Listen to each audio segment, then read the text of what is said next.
It's a good day for singing a song, and it's a good day for moving along. Yes, it's a good day. How could anything be wrong?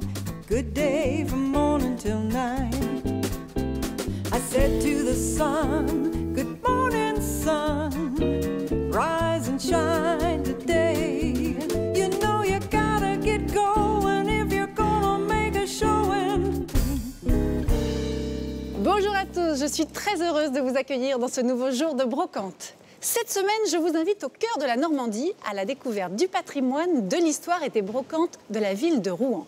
D'ailleurs, je suis ici dans l'une des rues les plus célèbres de la ville, la rue du Gros Horloge, qui fut aussi la première rue piétonne de France. On va en reparler dans un instant, mais d'abord, je voudrais vous faire profiter d'un point de vue unique sur la ville.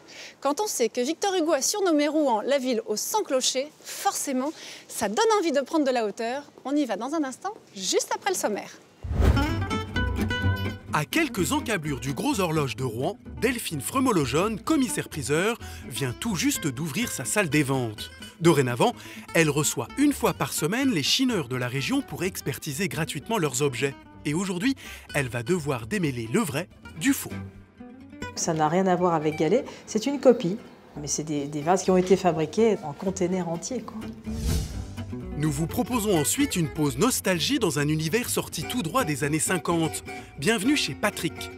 Ce collectionneur a recréé l'épicerie de son enfance jusque dans les moindres détails. Une atmosphère qui fait ressurgir quelques jolis souvenirs. La plongée de la main dans le paquet de lessive jusqu'au coude des fois pour aller chercher le petit sachet qui était enfoui dans le fond. Ça, c'est une sensation qui m'est restée. Nous resterons en Normandie, tout près des imposantes falaises d'Étretat, pour rencontrer Jocelyne et découvrir sa villa sans souci. Une grande maison d'hôte à Colombages, dont la décoration a été entièrement chinée autour de ses deux passions, le cinéma et le théâtre. Des fauteuils qui viennent du théâtre de la Gaîté-Montparnasse. Donc les gens aiment bien s'asseoir, ça c'est sûr. Le seul problème qu'on a de temps en temps, c'est avec les petits-enfants qui font un peu du jeu sur les fauteuils. Stéphanie est brocanteuse à Rouen. Aujourd'hui, elle va quitter sa petite boutique pop pour nous donner une leçon de Chine à l'occasion des grandes puces de la ville qui réunissent 2 fois par an près de 300 professionnels. Vous allez voir que la jeune femme a une technique de négociation toute particulière. On ferait un petit prix. 25, ça vous va? Non, ça me va pas. Ah, vous allez être dur avec moi. Bon, 20, parce que ouais, c'est... c'est gentil. Ouais. Je vous fais un bisou. Oui.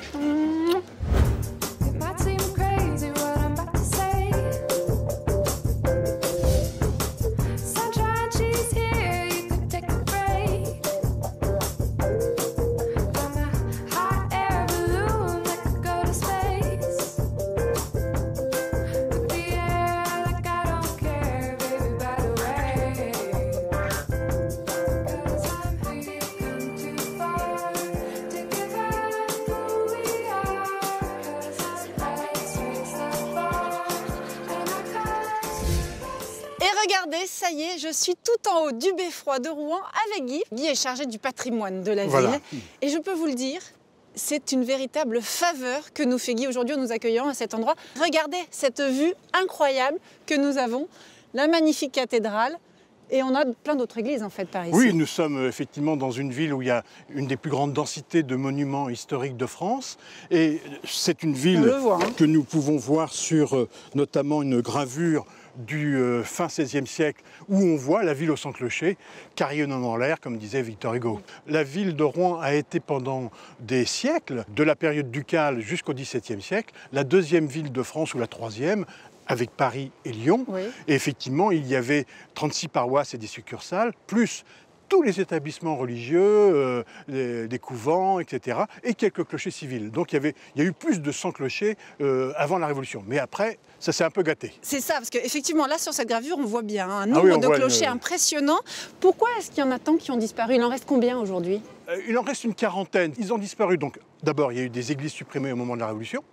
Ah oui, évidemment. Mais surtout, ils ont été démolis au moment de la Restauration. Et puis ensuite, les bombardements de la Seconde Guerre mondiale. évidemment. Beaucoup ont été abîmés, mais quand même, la cathédrale, elle, a plutôt bien résisté. C'était un miracle, parce que la cathédrale qui a reçu une dizaine de bombes est restée sur notamment la flèche, et elle a failli tomber. Ce que les gens ne savent pas nécessairement, c'est que c'est la cathédrale la plus haute de France. Sa flèche monte à 151 mètres, c'est ça? Oui, tout à fait. Alors c'est effectivement la cathédrale la plus haute de France, et quand elle était achevée en 1876, c'était le plus haut bâtiment construit au monde. À titre de comparaison, 151 mètres ici, la cathédrale Notre-Dame de Paris, c'est 96 mètres. Oui, oui.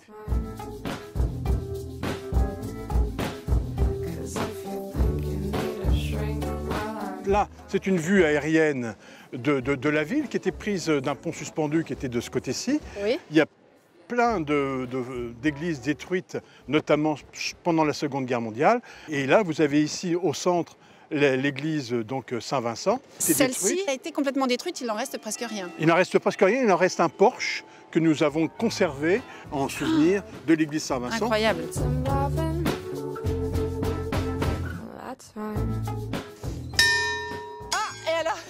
Ah oui, je ne vous ai pas expliqué une autre particularité du beffroi et de cette grosse horloge, c'est que ça sonne tous les quarts d'heure. L'étincelle sonne tous les quarts d'heure. Le beffroi est une construction du 14e, 1389. 1389, c'est également la date où on a fait la mécanique de l'horloge. Hein. L'horloge qui est une des plus anciennes d'Europe, certains disent la plus vieille du monde, mais enfin une des plus anciennes d'Europe, avec son aiguille unique, avec son semainier mobile. Et les jeunes disent par exemple c'est la rue du Gros. Hein, voilà. C'est la rue du Gros. On est là sur la rue du Gros. Sur les deux cartes que je vois, il y en a une où on voit effectivement des voitures et une autre où il n'y en a plus aucune. Or, cette particularité de la rue du Gros Horloge, c'est que c'est la toute première rue piétonne de France. Racontez-moi ça. Tout à fait, c'est une des rues les plus commerçantes de France, hein, classée numéro 1 au niveau de son commerce. Et effectivement, notamment tous les week-ends, on ne pouvait plus passer en voiture. Et donc, on a été recherché en Danemark et aussi à Séville. On a vu qu'il y avait la naissance des rues piétonnes. Ils décident d'appliquer ça ici. Exactement, exactement. C'était en quelle année? C'était en 70 exactement. Cette photo que vous m'avez donnée, en fait, c'est quoi? C'est l'équipe municipale qui est en train de regarder? Oui, c'est la pose des pavés sur la portion qui va vers la place du Vieux-Marché et l'adjoint au maire. Ah, c'est donc ce fameux monsieur à qui l'on doit... qu'on a appelé le père des rues piétonnes, sous Jean Le Canuet. Merci beaucoup Guy, c'était formidable de redécouvrir l'évolution, l'histoire de la ville de Rouen à travers vos images. Et merci de nous avoir permis d'accéder à ce niveau. Je vais d'ailleurs aller tout à l'heure au cœur de Rouen, puisqu'évidemment je vais vous emmener à la brocante. Mais pour l'heure, je vous propose de vous aider à estimer la valeur de vos objets anciens. Comment? Eh bien, il suffit de faire confiance aux commissaires priseurs. Partout en France, ils organisent des journées d'expertise. Elles sont gratuites à l'attention des particuliers. Et cette semaine, je vous emmène dans une salle des ventes flambant neuve, à Rouen, évidemment.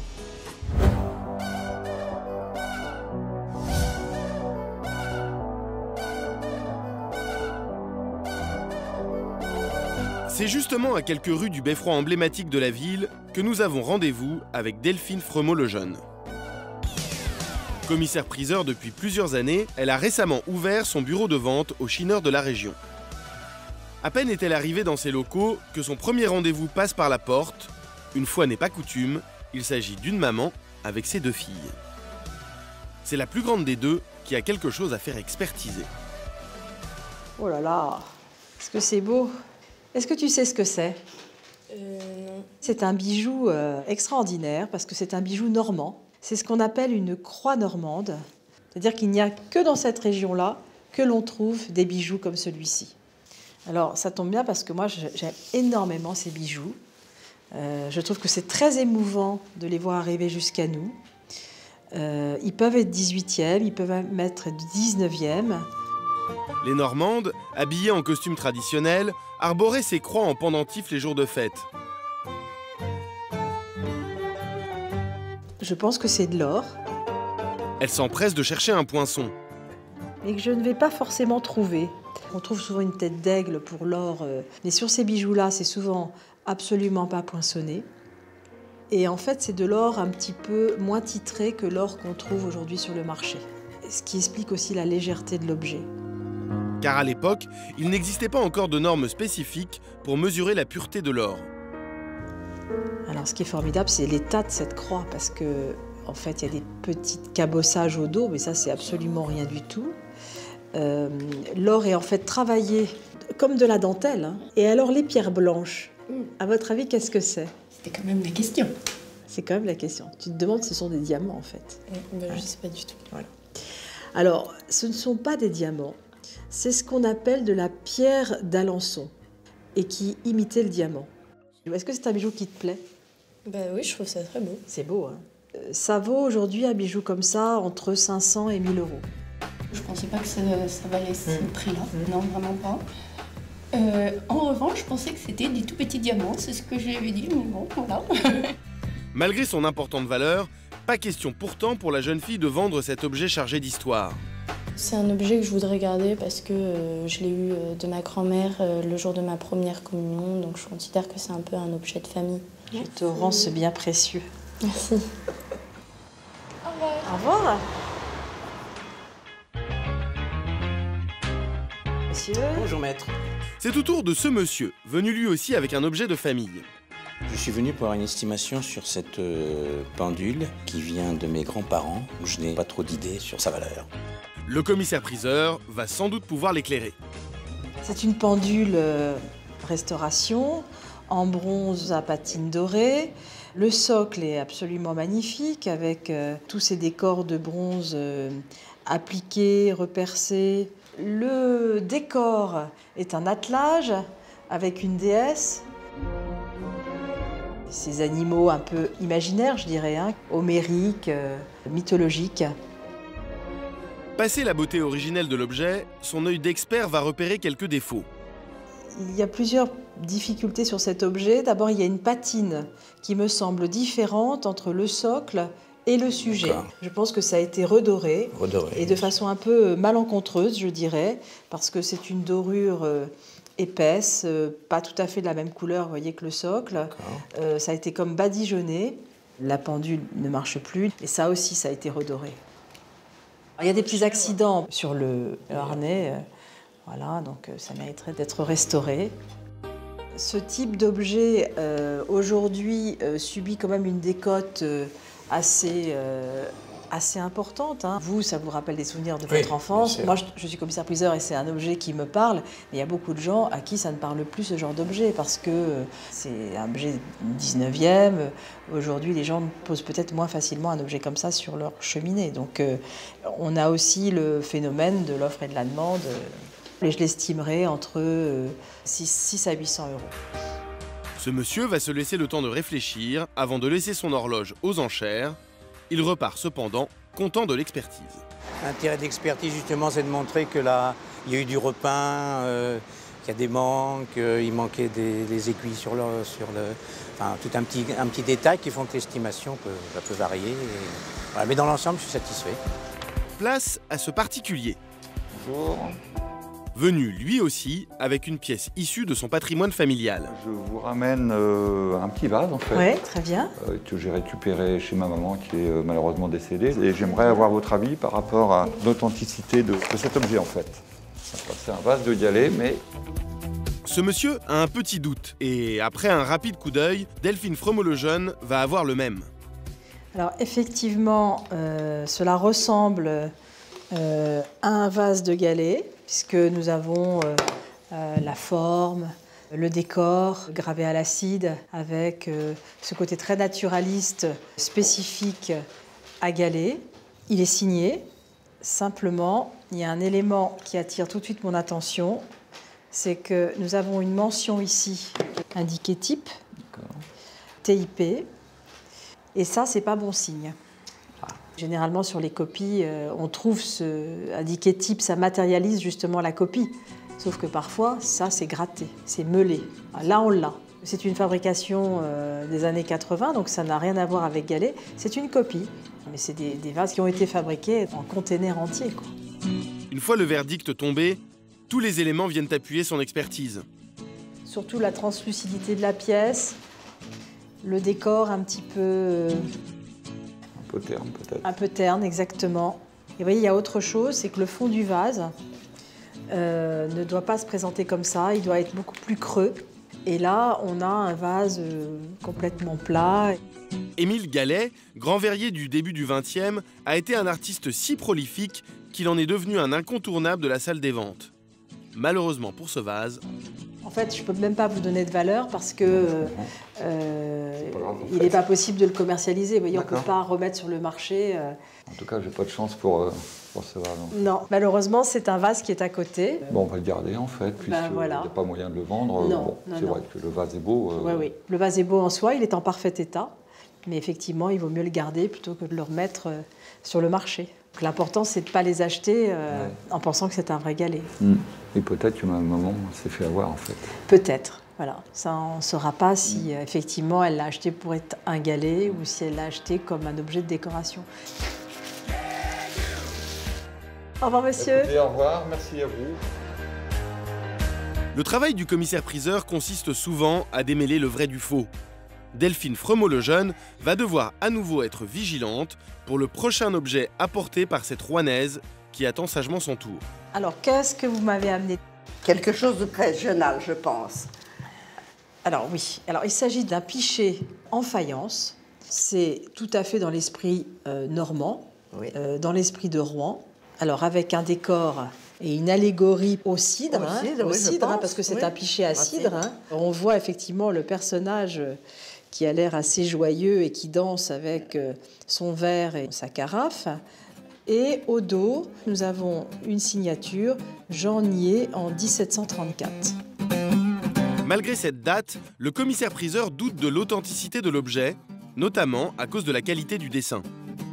Il faut savoir que pour produire un décor comme celui-ci, l'artiste ne voyait pas son travail. C'était à la cuisson que se révélaient les couleurs. Donc il faisait ça un petit peu à vue. Et d'ailleurs, on voit que là, ici, est repris à plusieurs fois pour tracer son trait. Et on voit d'ailleurs que c'est un petit peu gauche, c'est un petit peu maladroit. De quoi confirmer sa première impression.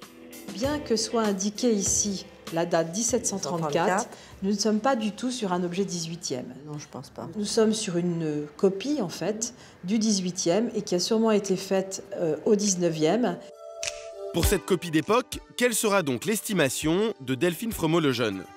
Et pour une pièce comme ça, c'est un objet charmant, c'est un témoignage d'une époque. On peut l'estimer entre 100 et 150 euros. Une expertise à titre indicatif, car cette dame n'a pas l'intention de laisser son pichet à la vente. Les enfants en feront ce qu'ils voudront un peu plus tard, mais moi j'aime mieux les garder. La journée des expertises gratuites s'achève ainsi sur une jolie note régionale.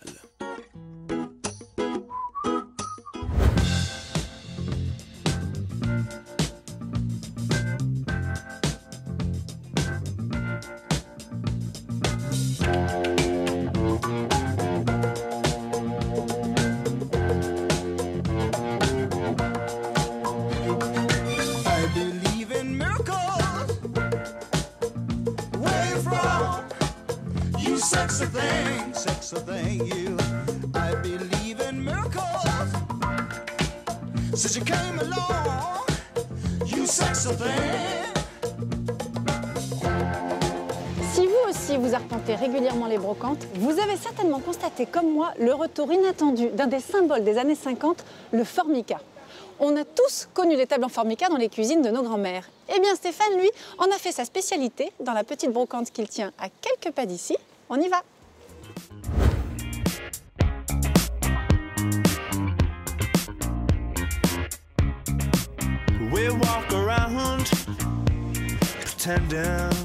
Bonjour Stéphane. Bonjour Églantine.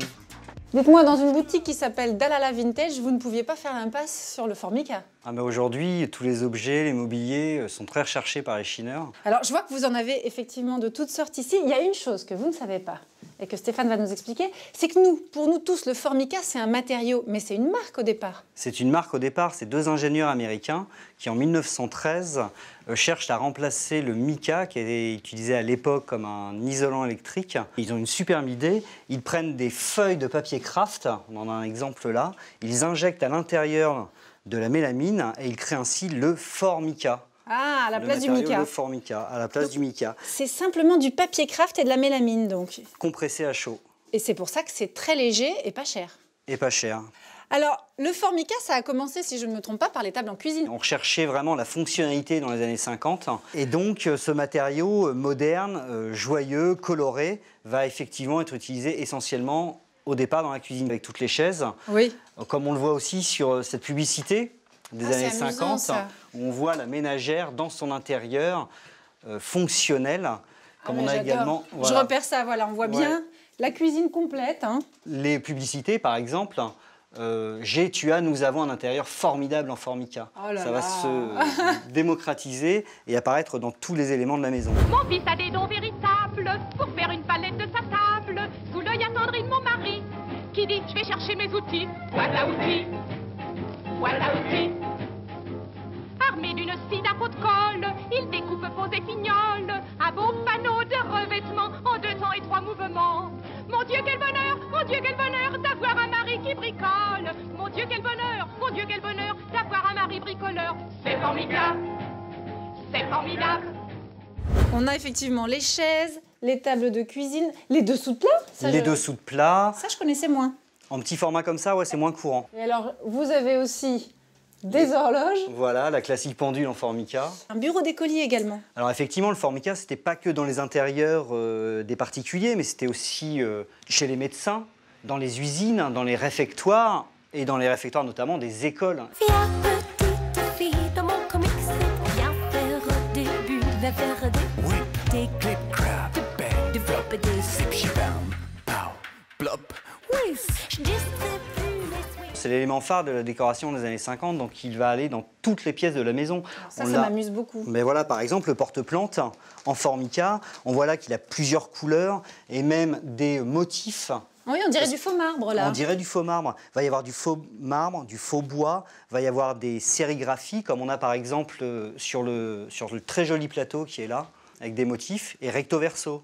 Ah oui, c'est ça qui est formidable avec le Formica. Effectivement, on fait les couleurs, les motifs qu'on veut, on donne toutes les impressions possibles. La publicité dont je vous parlais tout à l'heure, ils mettent en avant près de 70 coloris et motifs différents. 70 coloris, dans les années 50 déjà. Dans les années 50, oui, années 50 et 60. C'était dans tous les objets au point que même il y a des meubles signés en Formica.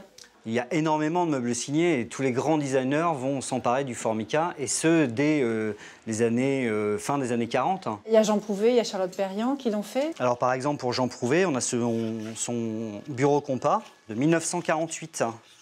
Donc on retrouve le piétement classique de Jean Prouvé, tout à fait. mais avec le revêtement Formica.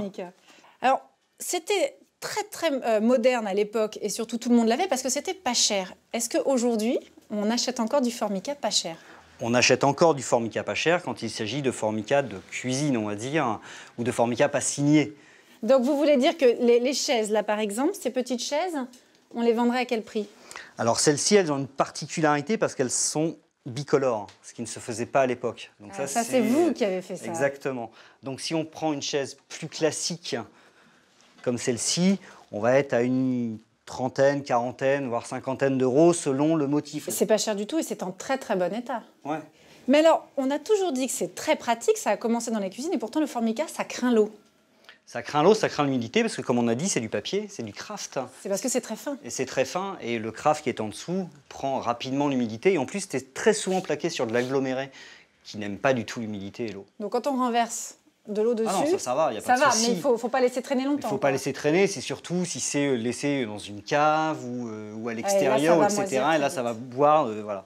Merci beaucoup Stéphane. Merci à vous. En tout cas, vous voyez, on peut faire beaucoup de choses avec les meubles en Formica. Moi, je vous propose maintenant de rester dans la décoration. De nombreux chineurs se passionnent pour la décoration et certains finissent par ouvrir des maisons d'hôtes. Eh bien, je vous emmène maintenant à Étretat, dans la villa Sans Souci de Jean-Pierre et Jocelyne. Ils ont allié dans cette villa leurs deux passions. Regardez, c'est assez surprenant.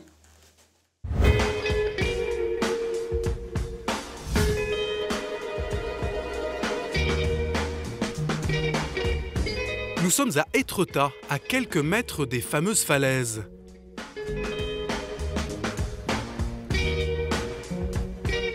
Au bout d'une allée bordée de platanes, un parc de 6000 m² dans lequel se dresse une majestueuse demeure normande à colombage de 1913.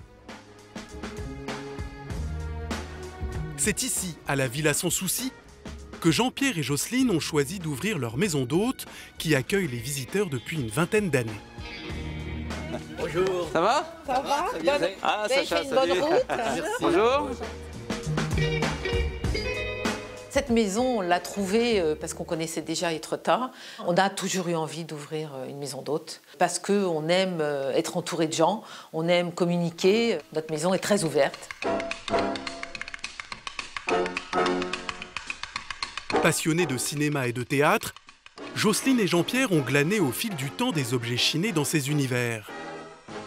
Dès l'entrée, on est plongé dans le monde du spectacle. Cette affiche, elle a une petite histoire, c'est qu'en fait on nous l'a donnée complètement pliée, on l'avait mis dans un coin, et puis un jour on l'a ressortie, et finalement cette affiche qui date du début du siècle, on s'est aperçu qu'effectivement elle avait une valeur aujourd'hui relativement importante qui va entre 2 et 3 000 euros. C'est vraiment une des plus belles affiches que l'on ait dans cette maison. Et puis, vous avez donc des fauteuils qui viennent du théâtre de la Gaîté-Montparnasse. On était amis avec le directeur du théâtre quand il a fait le changement de fauteuil. Effectivement, il nous a proposé de nous en offrir quelques-uns. Et voilà, et là, je trouve qu'ils vont très très bien pour l'accueil des clients. Donc les gens aiment bien s'asseoir. Ça, c'est sûr qu'ils arrivent et hop, ils s'assoient, voilà. Le seul problème qu'on a de temps en temps, c'est avec les petits-enfants qui font un peu du jeu sur les fauteuils.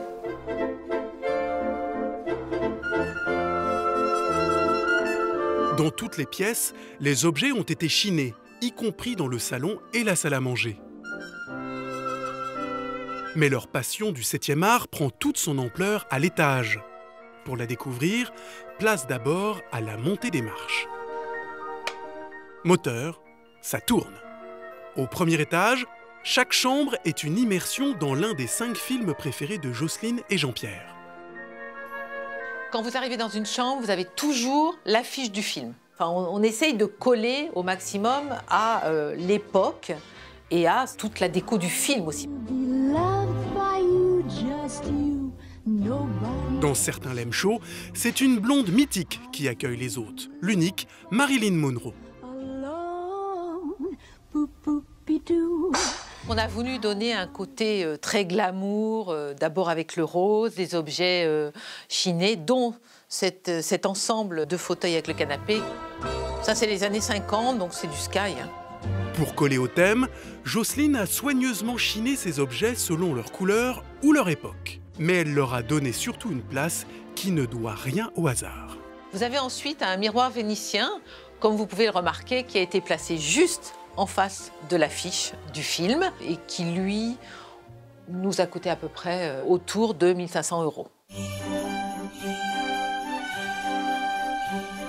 Dans la chambre voisine, le choix du film nous plonge 2 siècles plus tôt, en 1789.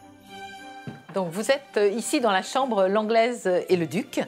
Donc c'est en fait la Révolution vue sous le regard d'une Anglaise et une très jolie histoire d'amour, un peu compliquée, mais enfin une belle histoire d'amour. Donc ici, vous avez des éléments de décoration qui sont tous de cette période-là et qui ont été vraiment chinés, mais plutôt chez des antiquaires que dans des brocantes. Alors on a mis ce tambour ici parce que c'était un tambour de la Révolution, qui représente vraiment la Révolution. C'est un tambour qui n'est pas un tambour, ce n'est pas un jouet.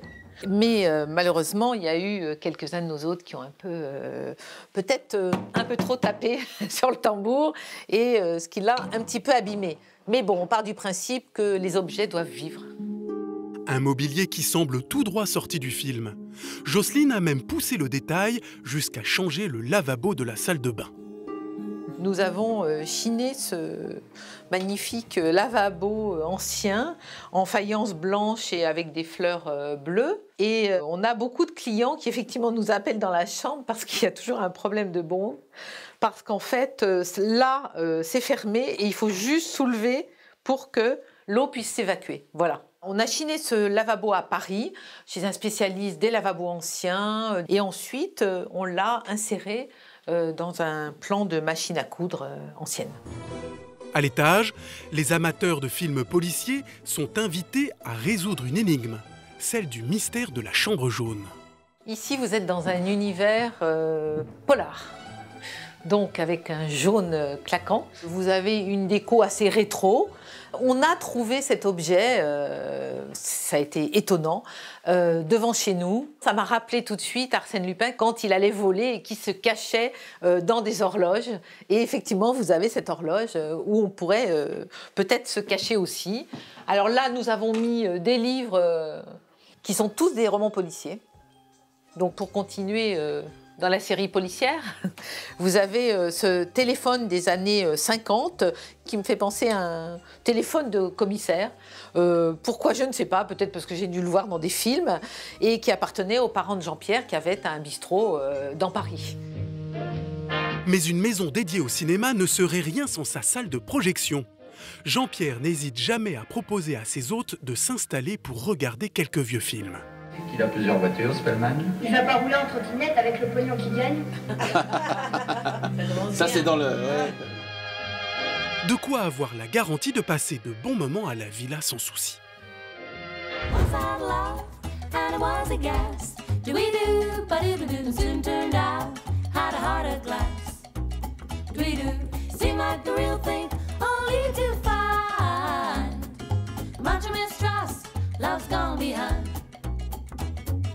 Once I had love, and it was divine. Ba-doo-dip, ba-doo-dee-da. Soon turned out I was losing my mind. Dwee-doo, seemed like the real thing. Nous sommes maintenant sur la place du Vieux Marché à Rouen. Et figurez-vous que c'est ici que Jeanne d'Arc aurait été brûlée vive en 1431. D'ailleurs, l'église que vous voyez derrière moi, c'est l'église Sainte-Jeanne d'Arc, érigée en son honneur. Ce bâtiment, il est assez récent. Il date en effet de 1979. Et pourtant, à l'intérieur, il abrite des vitraux exceptionnels. Des vitraux qui datent du XVIe siècle. Comment sont-ils arrivés là? Eh bien, nous avons rendez-vous avec Jacques. C'est un des spécialistes de ces bijoux de lumière. Il va tout vous expliquer. Bonjour Jacques. Bonjour. Vous allez bien? Très bien. Alors je sais que vous êtes un amoureux des vitraux et qu'on va pouvoir aller voir à l'intérieur tout ce qui se passe, mais je voudrais juste avant qu'on rentre, vous voyez cette forme d'église, elle est quand même très particulière. Vous pouvez m'expliquer ce que ça veut dire? Étonnant, oui. Il y a des années de ça, j'avais posé la question à l'architecte. Il avait mis ses deux mains comme ça. Et il m'avait dit, c'est l'élan mystique de Jeanne d'Arc. Voilà, l'explication que lui, il en a donnée. Oui, et il en avait ajouté une chose, c'est que les petites toitures du marché qui est derrière symbolise les flammes du bûcher. Voilà l'explication, je dirais quasi officielle de la part de l'architecte. La religion et le bûcher. Absolument. Est-ce qu'on peut maintenant aller à l'intérieur? J'ai hâte de voir ces vitraux dont vous m'avez parlé. Absolument, aller voir l'intérieur. C'est de quel côté? On va partir par ici. Par là. Il date du XVIe siècle. Et pourtant, on est dans une église qui date du XXe. Alors racontez-moi d'où ils viennent. Et justement, c'est aussi l'un des côtés passionnants de cette histoire. Ces vitraux proviennent d'une autre église. Une église qui se trouvait à proximité des quais de la Seine, l'église Saint-Vincent. Qui a été complètement détruite. Exactement, le 31 mai 1944. C'est ça, on en a parlé tout à l'heure en début d'émission. Vous avez vu qu'il n'en reste pas grand-chose. Non. Les vitraux avaient été démontés comme tous les vitraux anciens des églises de France entre 1938 et 1940. Ça, c'est une histoire incroyable. C'est vrai qu'on sait que quand même les vitraux dans les églises, on les a protégés. Bien sûr. C'est un souvenir de la Première Guerre mondiale. En 1914, les Allemands bombardent Reims, détruisent les vitraux de la cathédrale de Reims. C'est un drame. Donc on a tiré les leçons de la Première Guerre mondiale. Les vitraux anciens, avant la Seconde Guerre mondiale, on les a tous mis dans quel endroit? Alors, à Rouen, deux endroits, jamais tous ces œufs dans le même panier, vous savez, on est normand. Donc la moitié à Niort, dans les Deux-Sèvres, l'autre moitié à Champs-sur-Marne, à l'est de Paris. Donc après la guerre, tous ces vitraux, on ne pouvait plus les remettre sur l'église, puisque l'église avait été rasée. Et non, il n'y avait plus d'église pour les remettre. Vous avez vu un petit morceau de mur, c'est tout. Alors, on a longuement hésité. On a pensé faire un musée du vitrail pour les mettre. Pas mal. C'est une bonne idée. Oui. Mais le problème, c'est que ces vitraux n'avaient pas été faits pour être mis dans un musée, mais dans une église. Eh bien, comme on avait décidé de construire cette église Sainte-Jeanne d'Arc, on a décidé de monter les vitraux. Donc c'est l'église Sainte-Jeanne d'Arc, Saint-Vincent. On a regroupé les deux vocables. Alors maintenant, je voudrais qu'on regarde un peu ces vitraux et que vous m'expliquiez. Est-ce qu'il y a une manière de les lire? Ça dépend des époques. Le plus souvent, les vitraux se lisent de bas en haut et de gauche à droite. Je dirais comme une bande dessinée un peu à l'envers. On voit comme ça plein d'histoires qui ne sont pas forcément tirées de la Bible. Pas toujours tirées de la Bible. Ça peut être aussi des légendes. Ces légendes qui étaient très nombreuses pendant tout le Moyen-Âge et même bien après. Je sais aussi que parfois les vitraux représentent simplement les mécènes qui les ont financés. Oui. Parce que c'était cher le vitrail. Oui, ça coûte très cher un vitrail, très très cher, une véritable fortune. Donc les gens qui offraient un vitrail, eh bien voulaient que ça se sache. On le voit sur la troisième fenêtre, en bas.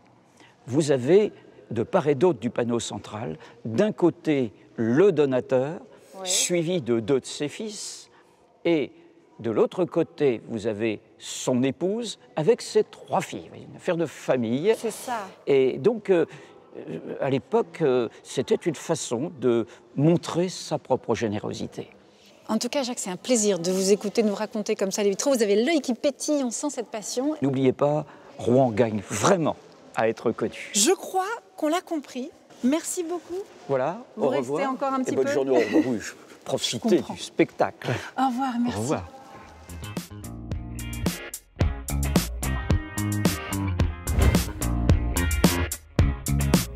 We walk around pretending we're all grown up. Ça vous dirait de savoir chiner comme un vrai pro? Eh bien, chaque semaine, Jour de Brocante vous propose de prendre une leçon auprès d'un brocanteur professionnel. Parce que repérer les bonnes affaires et savoir les négocier au meilleur prix, c'est tout un art. Alors aujourd'hui, nous allons suivre Stéphanie à quelques minutes d'ici, dans les célèbres puces rouennaises.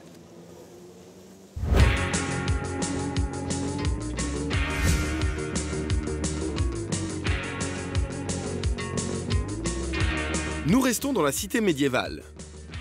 Direction la boutique vintage de Stéphanie Portier, qui s'est installée ici il y a une vingtaine d'années. Elle est mignonne, petite bouteille de lait début de siècle. Mais ce matin, elle quitte le centre-ville pour aller chiner dans l'un des plus gros rendez-vous de la région.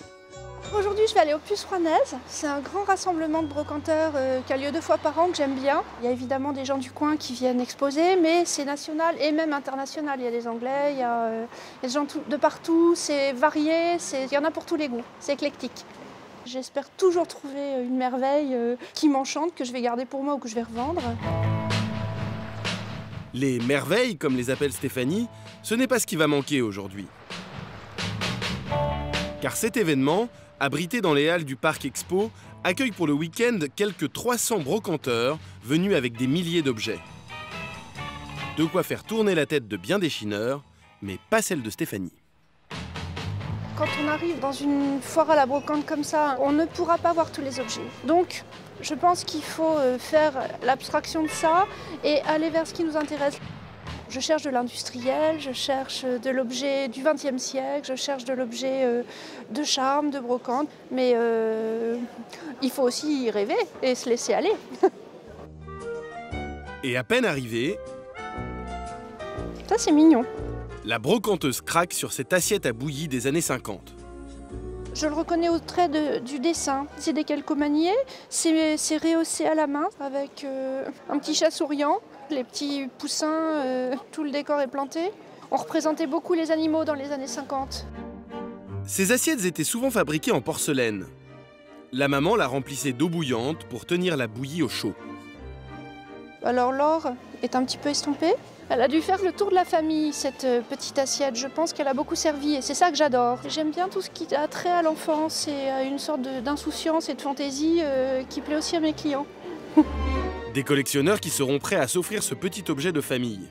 Encore faut-il que Stéphanie l'obtienne à un prix intéressant. Bonjour madame. Oui, madame. C'est combien?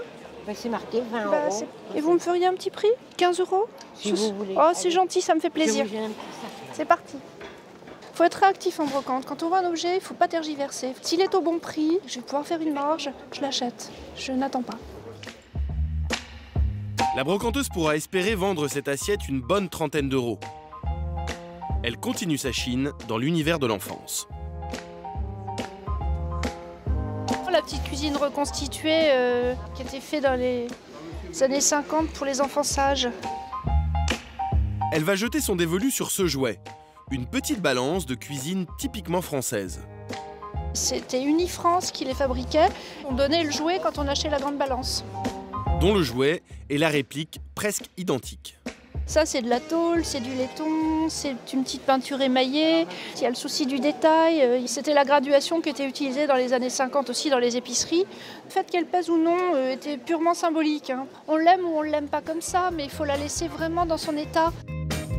Stéphanie le sait, les jouets anciens sont également très prisés des collectionneurs. Pas question de passer à côté de cette balance affichée 30 €. Faut quand même essayer de le négocier, gentiment. Et pour ça, elle a une technique toute particulière. Dites-moi, cher monsieur, vous me feriez un petit prix? 25, ça vous va? Non, ça me va pas. Vous allez être dur avec moi. Faites-moi voir. Bon vin. Parce que Ouais, c'est gentil. Ouais. Vous faites un bisou. Oui. C'est parfait. Ça, c'est de la négo. Les années 50, c'est la marotte de Stéphanie. Mais la brocanteuse ne s'intéresse pas seulement aux jouets. Depuis quelques années, elle s'est même spécialisée dans le mobilier. Ça, c'est sympa. Comme ce buffet en tôle, typique de l'époque. On reconnaît les années 50 au côté un peu caractéristique des arrondis. C'est-à-dire que c'est un carré qui a été cassé. Les poignées rondes, même chose en bas. Et les tiroirs centrés, ça crée une petite fantaisie assez sympa. Des meubles également très fonctionnels, dont chaque recoin a été optimisé. Il y a vraiment tous les compartiments pour ranger les verres et je suis persuadée qu'il y a une huche à pain. Ouais, exactement. Donc c'était vraiment le buffet qu'on trouvait dans des cuisines, mais il devait être peint. Ça devait être un buffet qui était émaillé blanc ou crème et qui a été décapé. C'est ce que beaucoup de gens font maintenant et ça met en valeur complètement les objets. On les regarde autrement. Là, ça leur redonne une deuxième vie. Il n'est pas très profond, il n'est pas très haut, il est très compact. Il peut être complètement réinstallé dans une cuisine, c'était son premier usage, mais ça peut être très sympa dans une chambre et même dans un salon pour faire une bibliothèque. Il a de la gueule. Autant de bonnes raisons pour tenter de le négocier. S'il vous plaît, madame? Oui. Bonjour. Madame. Il est à combien votre petit buffet? Il est à 650. C'est vrai? Ouais. Bon, je peux faire un petit geste quand même. Ouais. Écoutez, pour vous, je vous le fais à 550, sans problème. Très bien. Je vous l'achète. Merci beaucoup. C'est super. Parfait. Merci beaucoup. 550 € pour un meuble qui peut se vendre jusqu'à 900 €, une bonne affaire pour la brocanteuse. Toujours en quête de mobilier des années 50, Stéphanie s'approche d'un stand américain. Et aussi étonnant que cela puisse paraître, elle tombe en émoi devant cet objet. Ça, c'est super. C'est un feu tricolore typiquement américain, suspendu au-dessus des avenues. C'est tout un décor qu'on a vu dans les films, on a l'impression d'être dedans. Ceux-là sont typiquement années 50, avec une casquette assez homogène parfois. Elles sont un peu plus découpées. Celles-ci sont tubulaires. Et c'est de l'acier. Stéphanie le sait, ce mobilier dit urbain est particulièrement à la mode en ce moment. La brocanteuse a déjà de beaux projets pour lui donner une seconde vie. Les feux de signalisation, c'est très marrant.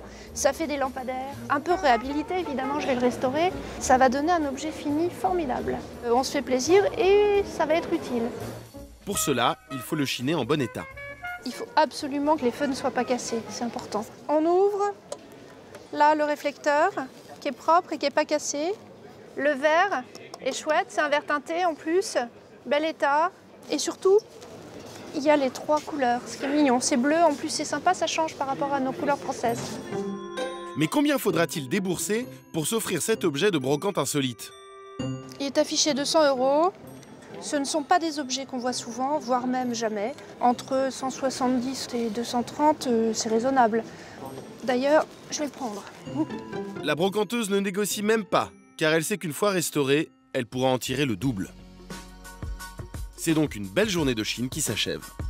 Je pense que j'ai fait une bonne pêche, je suis contente. On peut dire que j'ai passé aussi un bon moment. C'est très sympa ici, j'ai vu plein de trucs, je me suis fait plaisir.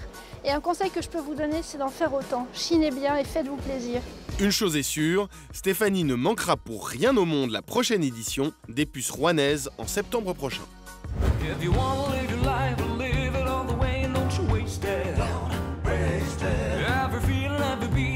So very sweet, you gotta taste it.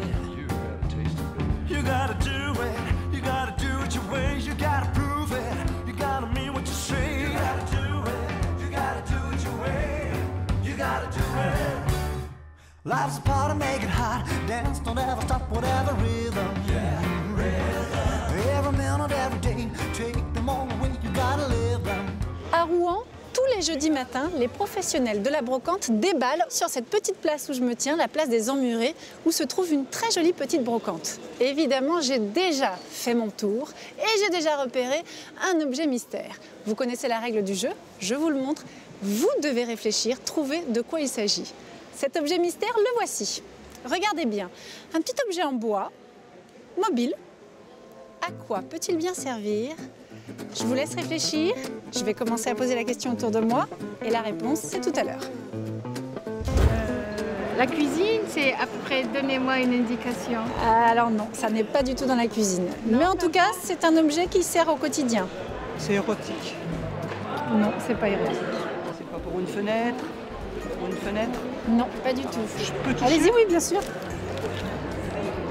Pour décapsuler quelque chose? Ah, c'est pas bête. C'est pas ça.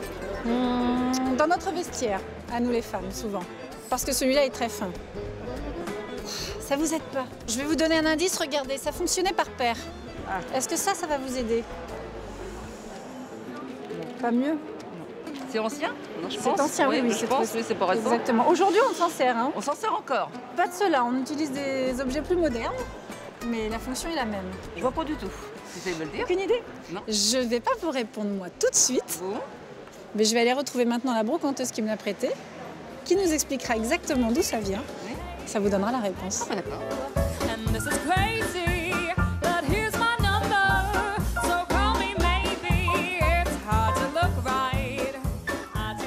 Elisabeth! Oui, me revoilà avec ce bel objet. Et alors, quelqu'un a trouvé? Mais j'étais surprise, je pensais que cette semaine, voilà, j'offrais un objet mystère un peu plus facile que les autres. Eh bien, pas du tout. Non, pas du tout. Je vous laisse nous redire ce que c'est. Alors, en définitive, ce sont des embauchoirs pour chaussures de femmes. Donc, ça se dévisse, ça se revisse, bien sûr. Et on l'ajuste à la bonne taille. Voilà, et ça permet d'ajuster à la longueur donc, du pied de la chaussure. Voilà. Il date de quand? Oh, une centaine d'années à peu près, je dirais entre 80 et 100 à peu près.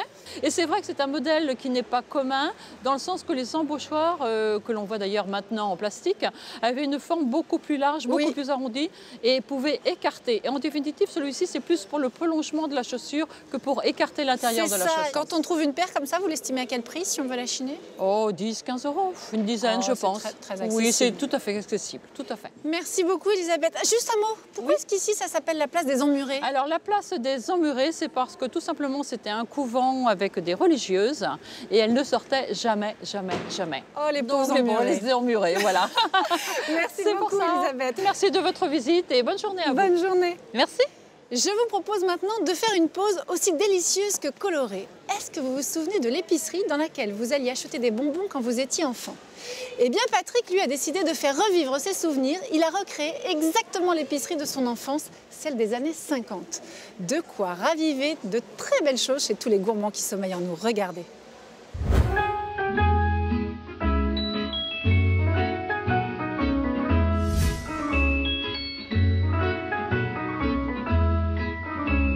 Nous sommes à Vendôme, dans le Loir-et-Cher. Et s'il y a bien un endroit qui vaut le détour ici, c'est l'épicerie de Patrick.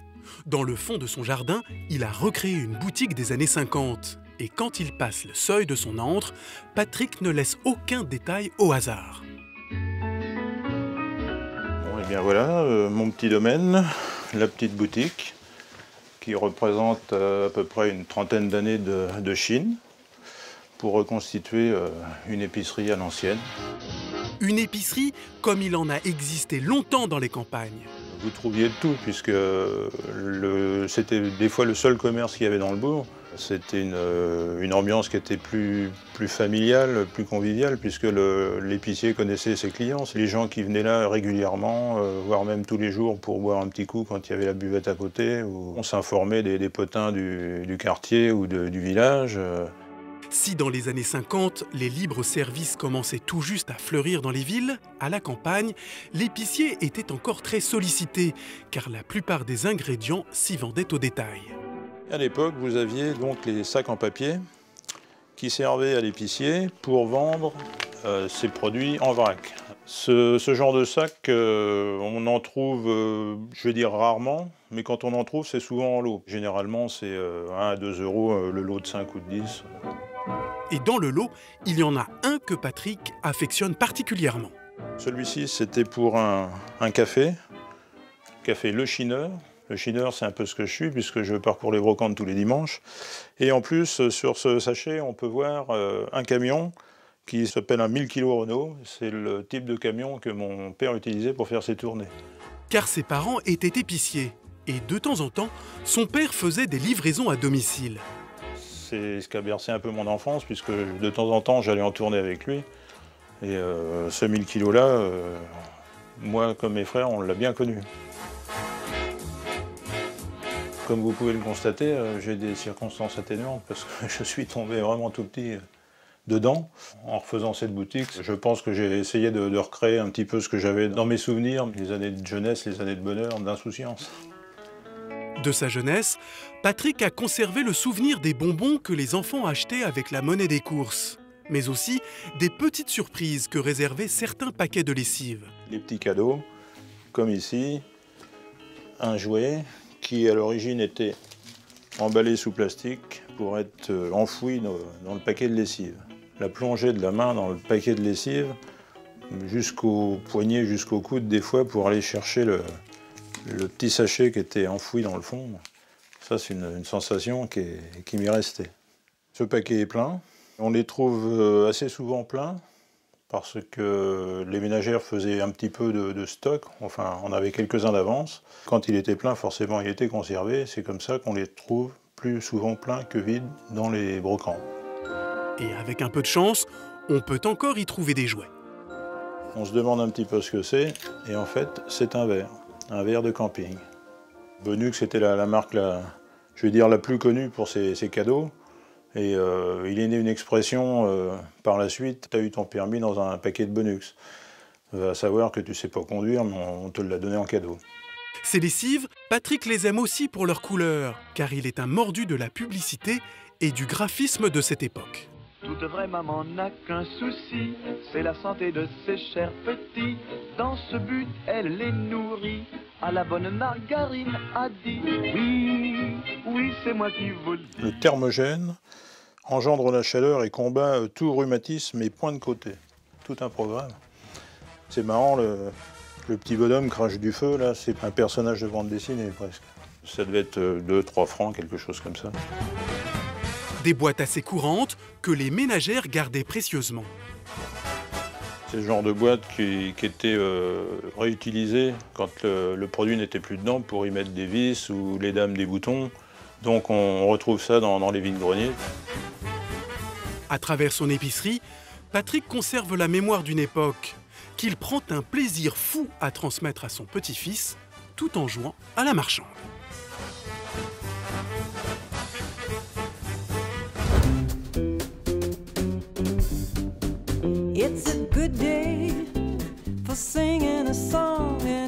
Et voilà, nous arrivons déjà à la fin de ce jour de brocante, mais bien sûr, on se retrouve très bientôt pour un nouveau numéro. Sachez que vous pouvez me retrouver aussi, comme tous les week-ends, aux côtés de Bernard Poirette sur RTL. Je vous souhaite une excellente Chine et je vous dis à très vite.